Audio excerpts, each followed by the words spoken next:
지난 시간에 지난 시간 그리고 그 지지난 시간이 되겠네요. 지지난 시간에 18년 동안 허리가 굽어서 힘들게 시간을 보내왔던, 제가 이렇게 설명드리는 것을 한번 그려보라는 거예요. 18년이라는 시간은 굉장히 긴 시간이잖아요. 당시의 평균 수명이 50 정도, 50 미만이었다고 하니까 인생의 절반 가까운 시간이에요. 몇 살부터 그랬는지는 알 수 없어요. 하지만 인생의 절반에 가까운 시간을 허리가 굽은 채로 살아왔고, 또 귀신이 들렸어요. 그러니까 누가 봐도 참 태어나지 않았으면 이라고까지 말할 수 있을 정도의 정말 힘든 삶을 살았던 여인이에요. 그리고 그 다음에 주신 말씀은 수종병이라고 하는 몸에 물이 차는 병이에요. 어, 저는 어제 처음 알았는데, 조중혜 집사님 그 아들이 그 아버님 뵈러 왔다고. 근데 그 아드님이 허리가 안 좋으세요. 디스크 판정을 받아서 허리가 굉장히 안 좋은데 많이 좋아지셨어요. 지금은 한 1년 동안 굉장히 고생하셨는데, 그래서 이제 집에서부터, 잠실에서부터 여기까지 막 걸어오시고 그래요. 운동 삼아 걸어오시곤 하는데, 어제도 이제 아버님 뵈러 왔다고 하면서 잠깐 들러서 저한테 딸기 준다고 잠깐 들르셨는데, 굉장히 건강해 보이시긴 했어요. 걷는 자세도 나쁘지 않았고요. 그런데 허리 디스크로 이렇게 몸이 디스크로 이렇게 조금 주저앉는 거잖아요. 그러면 이 몸 안에 있는 장기가 허리의 디스크로 인해서, 유착으로 인해서 이렇게 조금, 뭐 많이는 아니더라도 주저앉으면 이 장기들도 같이 주저앉는데요. 그래서 이 장기들 간의 간격이 있잖아요. 근데 이 장기가 닿거나, 주저앉으니까 장기가 닿거나 이렇게 가까이 붙어버리면 그 충격이, 고통이 어마어마하대요. 그럼 이 간격을 떼놔야 되잖아요. 이걸 또 어떻게 떼어놔요? 장기들을 디스크 수술을 해서 올려주면 같이 올라갈 텐데, 어딘지는 모르겠지만 그 얘기를 하시는 거예요. 그래서 검사를 다 해봤는데 다 정상이래요. 정상인데 고통은 너무 심하고. 그래서 의사한테, 혹시 제가 디스크가 있는데 혹시 이것 때문에, 아이고 그럼 그것 때문이라고 삼성병원에서 그 얘기를 하더래요. 그것 때문일 거라고. 그게 이제 어느 정도인지는 뭐 눈에 보이도록 그런 건 아니겠죠. 디스크가 파열이 돼서 유착이 된 그 정도가 뭐 많겠어요? 그렇더라도 그 조금만 이 장기들이 닿아도, 조금만 간격이 좁아져도 그렇게 고통이 심하답니다. 하물며 몸에 물이 찬다는 얘기가, 글쎄요, 이건 겪어본 사람만이 알 것 같아요. 겪어본 사람만이. 몸에 물이 이상적으로 차오르는 거예요. 그러면 몸이 정상이 아닐 거란 말이죠. 외면적으로도, 외모로도 물이 찬다는 얘기가 다른 사람보다 훨씬 더 몸이 크다는 얘기일 거예요. 거기에다 고통도 심하고 제대로 걸을 수도 없을 만큼의. 그러니까 제가 이 말씀을 드리는 이유가, 겉으로 드러났을 때 사람들은 외모를 보고 평가한다고 했으니까, 외모로 볼 때 몸이 굽어 있어요. 몸이 굽은 채로 살아가던 여자와 몸이 부어서 너무너무 고통스러워하는 남자 둘을 비교해 놓고, 그 다음에 이어지는 내용이 겨자씨의 비유였어요. 겨자씨가 좁쌀만하다 그랬잖아요. 아주 작습니다. 근데 이게 자라면 나무와 같이 돼버린단 말이에요. 이 나무와 같이 된 겨자씨 나무에 새들이, 공중에 나던 많은 새들이 그 나무에 깃들 것이라는 거예요. 그러니까 하나님의 나라가 이렇게 커진다는 거예요. 지금은 미미하게 보이지만 하나님의 나라가 점점 커져서 이제는 모든 새들이라고 하는 모든 나라의 사람들, 유대인뿐만 아니라 이방인들도, 심지어는 우리의 눈에 지금 말씀드린 이 허리가 굽어 있던 이 여인도, 또 수정병에 걸려서 정말 고통스러워하던 이 남자도 하나님의 나라에 마치 들어갈 수 있는 것처럼, 대신 이어지는 말씀이 좁은 문으로 들어가라는 거예요. 좁은 문으로 들어가기를 힘쓰라. 다시 말하면 예수 그리스도를 믿으면 핍박을 당하게 되고 심지어는 죽게 될 거예요. 예수님을 믿으면 구원을 받는다. 유대인들은 참을 수 없어요. 우리가 잘 아는 바울이 사울이었을 때 그가 예수를 믿는 자들을 없애겠다라는 것을 마치 인생의 목적으로 둘 만큼 견딜 수 없는 거예요. 어떻게 예수라고 하는 십자가에 달려 죽은 자를 믿으면 구원을 받느냐는 거예요. 용서할 수 없다는 거예요. 나는 안 믿으면 되지, 이 정도가 아니라 그것을 말하는 사람들을 그냥 둘 수 없다는 거예요. 그래서 다메섹까지 치고 올라갔던 거 아니었어요? 저들의 입을 막아버리라, 다시는 그 얘기를 못하도록. 어떻게 십자가에 달려 죽은 예수를 믿으면 구원을 받는다고 말하느냐 말이에요. 이건 참을 수 없다는 거죠. 그러한 고통을 받게 될 것이다. 그 고통을 알면서도 그렇게 예수님을 믿으려고 노력하는 자들에게는 영생을 허락하신다는 거였어요. 수정병도 마찬가지였죠. 수정병에 걸린 사람, 그 사람도 마치 하나님의 나라에 들어갈 것처럼 말씀하시고, 오늘 말씀이 그거예요. 초대받았어요. 초대받았습니다. 물론 이 초대는 비유적인 말씀인데 이어지는 말씀과 연결해 보면 이 초대라는 것은 하나님의 나라의 잔치예요. 하나님의 나라의 잔치에 이미 초대를 받았어요.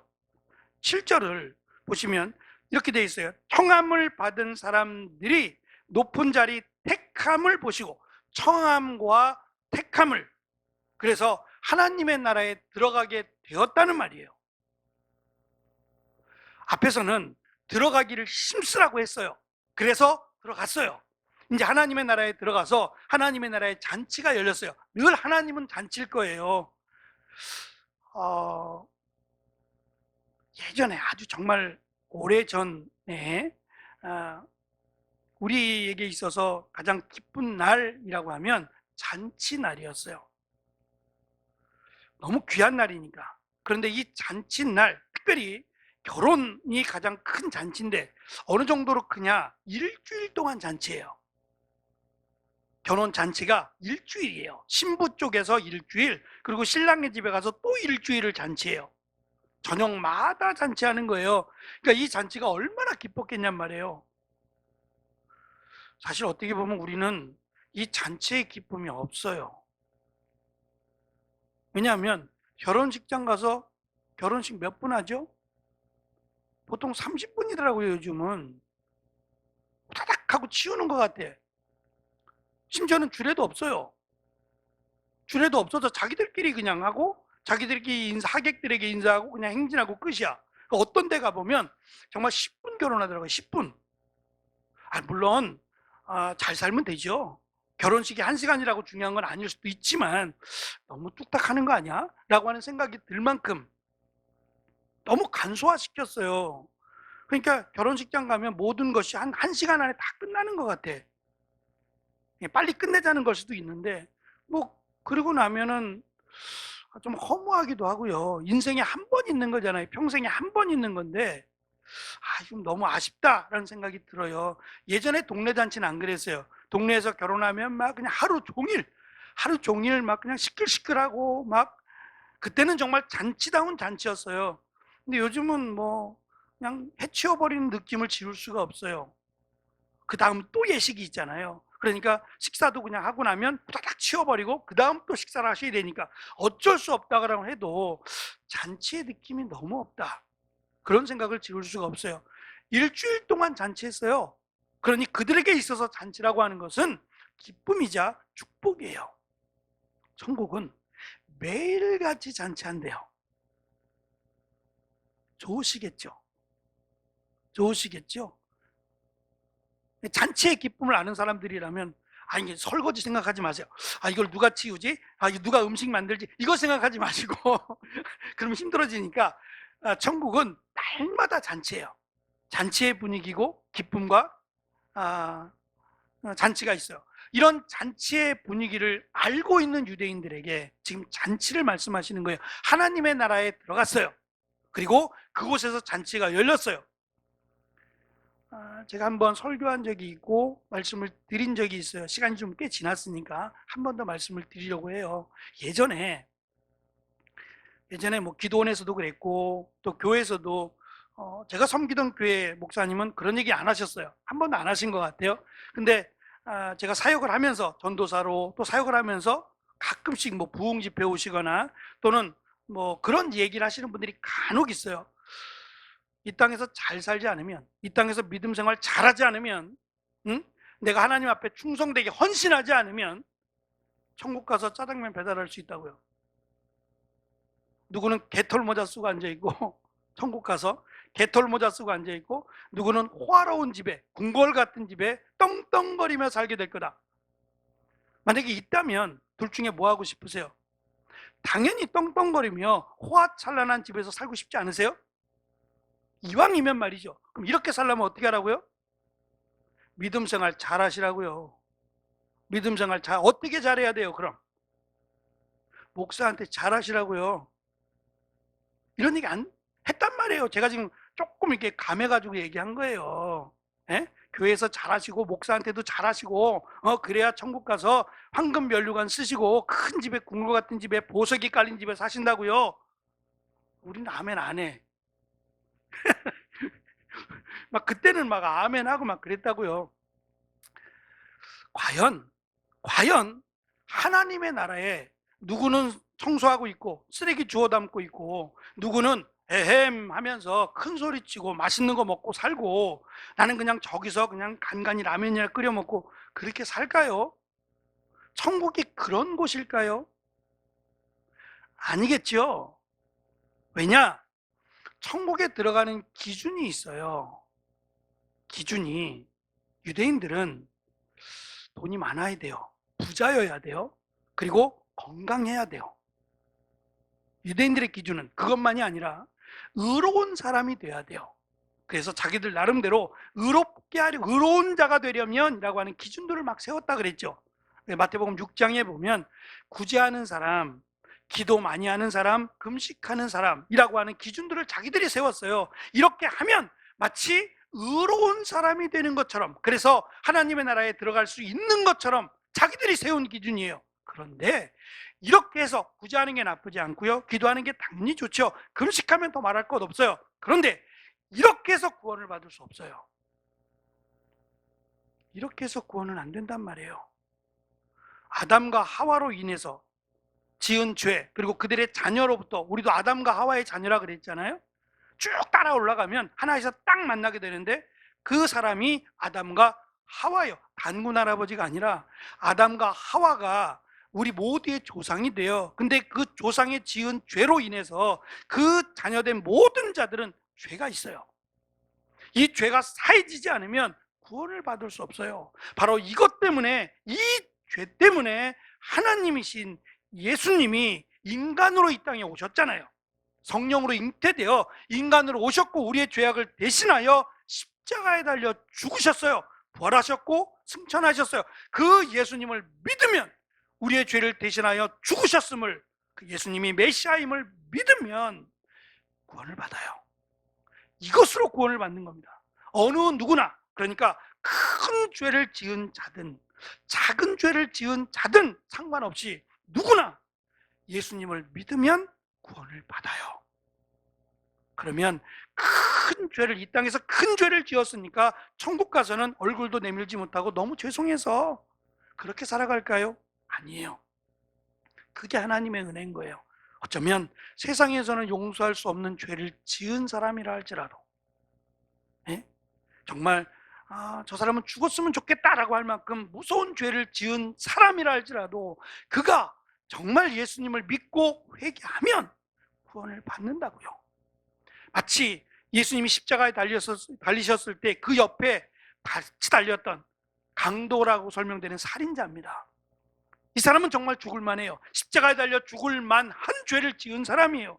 그가 예수님에게 나도 함께 낙원에 들어가게 해달라고 했을 때에 나와 함께 낙원에 이르리라고 말씀하실 만큼 이 땅에서는 용서가 안 되는 사람일지라도 예수님을 메시아로 믿으면, 그리고 예수님께서 이 땅에 오신 목적과 이유를 안다면, 믿는다면 구원을 받아요. 그렇다면 천국에서는 높다, 낮다 이런 것이 없을 거예요. 그래서 제가 천국에 상급이 있는가, 천국에 등급이 있는가라고 하는 것으로 말씀을 드린 적이 있을 겁니다. 말씀드린 천국에 들어가면 누구는 높은 자리에 앉아 있고 천국에 들어가면 누구는 낮은 자리에 앉아 있고 그러겠느냐는 거예요. 이 땅에서 열심히 살라고, 그리고 좀 하나님의 영광을 위해 살라고 하는 말이라면 글쎄 이해는 되겠습니다만, 그렇게 해서 천국에서 높은 자리에 앉을 거라면 오늘 말씀은 이상한 말씀이에요. 높은 자리에 앉지 말라는 말씀이기 때문이에요. 다시 말하면 하나님의 나라의 잔치에 들어갔는데 이 잔치에 높은 곳에 앉으려고 하지 말라고 하는 말씀이잖아요.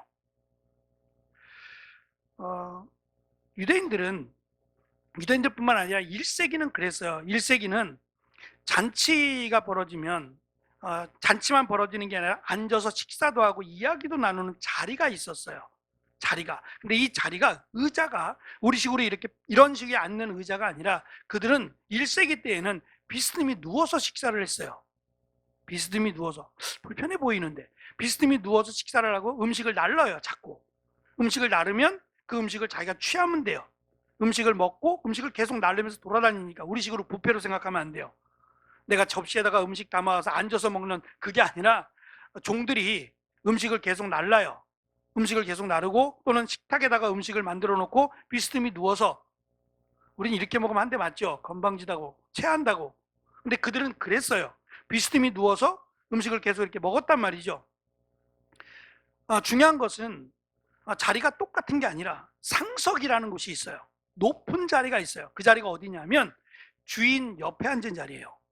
이 잔치를 배설한 자의 옆에 앉은 자리가 가장 높은 자리예요. 주인공이란 말이에요. 이 사람을 위해서 잔치를 베푼 거예요. 그러니까 주인 옆에 아들이 앉으면 이 아들이 오늘 주인공이에요. 이 아들의 생일이거나 이 아이가 뭔가 큰 일을 잘했어요. 그래서 이 아이를 위해서 잔치를 베푼 거예요. 그래서 주인 옆에 누가 앉느냐가 오늘 잔치의 주인공이 돼요. 자, 그러면 내가 높은 데 앉겠다고, 내가 사람들에게 존경받는 자리에 앉겠다고 앉았어요. 근데 주인이 와서 보니까 네 자리 아니야, 너 저리 가. 그러고서는 여기 앉지 마. 그러고서 보내버렸어요. 그리고 저 말석에 저 끝에 앉은 사람 일로 오세요. 당신은 거기 있을 사람이 아닙니다. 여기 와서 앉으세요. 그리고 주인 옆에다가 딱 하고 앉는다는 거예요. 그러면 누가 결정한다는 거죠? 여기 앉으세요, 저기 앉으세요를 누가 결정해요?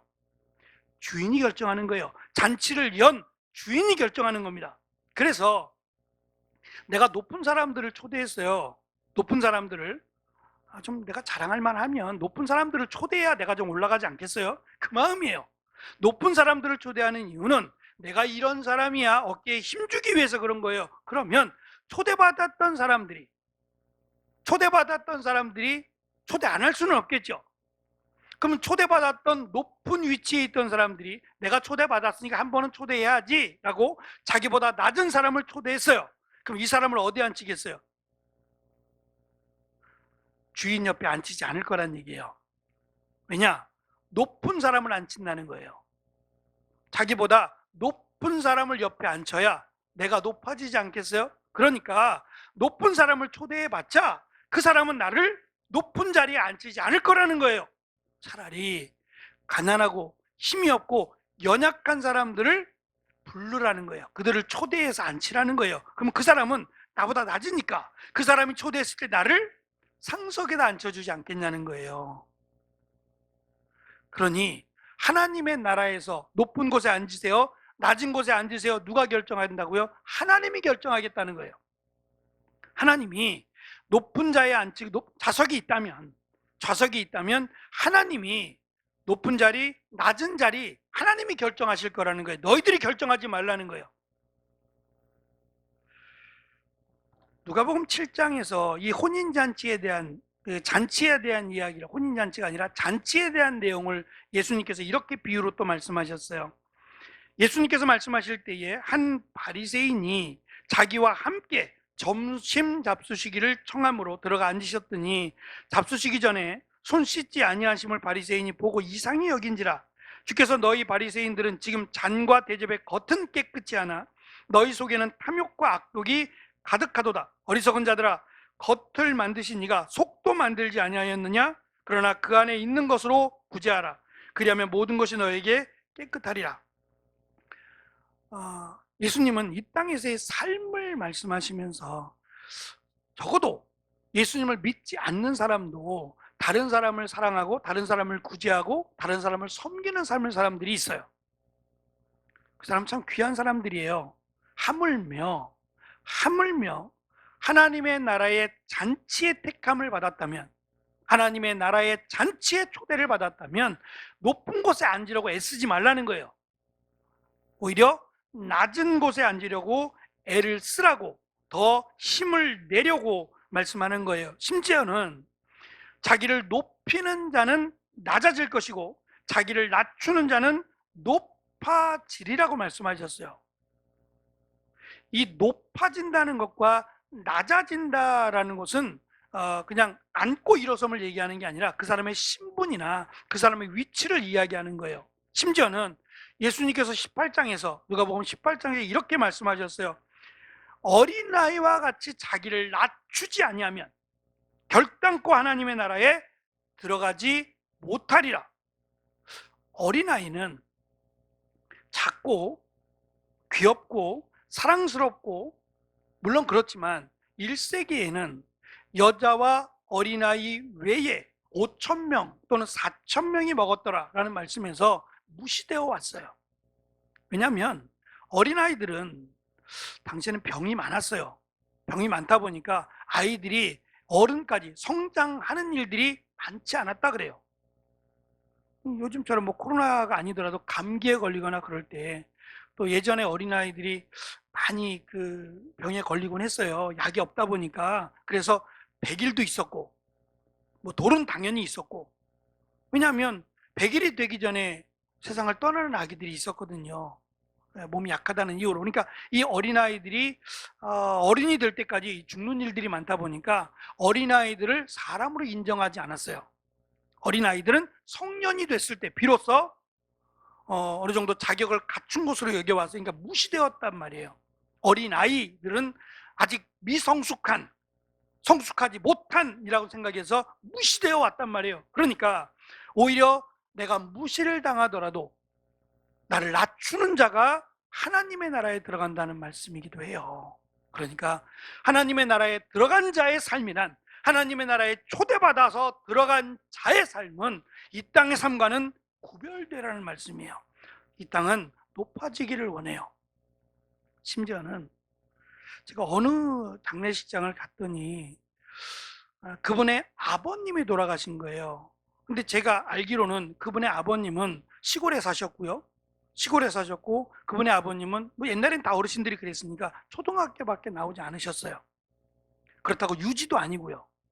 오랜 동안 병중에 계셨고요. 근데 장례식장에 가보니까 의리의리해요. 뭐 국회의원부터 시작해서 뭐 정말 대기업의 회사에 그런 화환들이 가득한 거예요. 너무 놀란 거예요. 그러면 이분이 아니라면 이분의 자녀들 가운데 누가 있다는 거잖아요. 근데 이분의 자녀들도 정치를 하거나 그런 분이 아무도 없어요. 그리고 나서 제가 물어봤어요. 도대체 이분이 누구길래 이렇게 의리의리한, 그냥 이름만 대면 알 수 있는 분들의 화환이 도착했느냐라고 물어봤더니 나중에 이제 알게 된 거예요. 나중에 알게 봤더니 자기들이 알아서 한 거예요. 그렇게. 이거 문제가 되겠죠. 국회의원이 안 보냈는데 자기들이 보낸 거예요. 자기들이 해가지고. 왜 이렇게 해요? 싸지도 않을 텐데. 우리가 이런 사람이야 라는 걸 보여주기 위함이죠. 화환을 보고 야, 이 사람 대단한 사람이네 라고 생각하게 하기 위한, 참 인간은 어리석다라는 생각을 해요. 이렇게까지 해야 되나? 라는 생각을 가질 정도 말입니다. 높은 곳이 나쁘다는 게 아니에요. 그러나 높은 곳을 목적으로 두고 살아간다면 그 사람은 그 목적으로 인하여 오히려 그 목적을 잃어버리게 되면 목적이 없어지는 삶이 되잖아요. 세상도 그러한데 하나님의 나라, 특별히 하나님의 나라의 잔치에 들어간 사람들이라면, 제자들이겠죠. 그들이라면 그런 것에 목적을 두고 살 것이 아니라 오히려 자기를 낮추는 자로, 겸손한 자로 살아가야 그것이 하나님의 나라에 합당한 자다라는 말씀을 오늘 주고 계십니다. 낮추고 높이는 이 일은 하나님이 하실 거예요. 내가 높이고자 해서 내 마음대로 하나님의 나라의 높은 곳에 가라 안 된다는 거예요. 그건 하나님이 결정하신다는 거예요. 저도 안 가봐서 정말 높은 자리가 있는지는 모르겠어요. 그 높은 자리가 무엇을 의미하는지 모르겠어요. 저 금은보화 안 줘도 돼요. 팔 데도 없고요. 하나님의 나라에 가서 뭐 했을 거예요? 저 밍크 코트 안 줘도 돼요. 밍크 코트 입을 거예요? 더울 건데요. 이 땅에서 생각하는 모든 것들, 부귀 영화, 하나님의 나라에 의미 없어요. 하나님의 나라에 가서 사는 그 나라는 우리가 이 땅을 밟는 것처럼 밟지 않아요. 그러니까 땅의 개념이 없어요. 네 땅, 내 땅 이런 것도 없을 거고요. 그냥 영원히 하나님과 함께 살 거고요. 늘 잔치 가운데 있을 거예요. 그런데 하나님의 나라에 들어간, 이미 우리를 얘기하는 거죠. 예수 그리스도를 믿음으로 하나님의 나라의 잔치에 초대받은 사람들이에요. 예수님을 믿고 살아가는 우리들이에요. 근데 그 하나님의 나라에 들어가 놓고도 여전히 높은 자리에 앉으려고 노력하며 사는 것, 그것은 합당하지 않는 삶이라는 거예요. 오히려 하나님의 나라에 들어간, 잔치에 들어간 자들답게 베풀며 나누며 섬기며 살아갈 것을 말씀하고 있어요. 이것이 하나님의 나라의 가치를 아는 자의 삶이라는 거예요. 예수님을 믿는다면 나를 드러내는 삶이 아니라 다른 사람을 세워주고 살려주는 삶을 살아야 되지 않겠는가라고 하는 생각을 가져보았어요.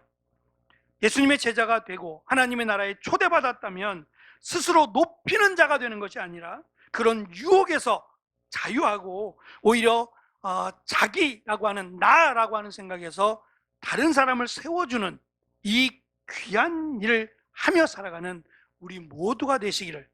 그래서 하나님께로 나아가는 삶이란 다른 사람을 섬기고 다른 사람을 세워주는 삶과도 무관하지 않다 생각했어요.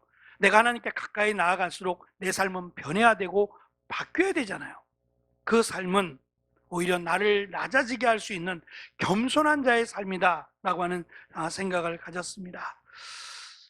얼마 남지 않은 2022년, 그 22년도 하나님께 가까이 나아가는 삶으로, 나보다 다른 사람을 세워주는 겸손한 자의 삶으로 나아가는 우리 모두가 되기를 간절히 축원합니다. 기도하겠습니다. 주님.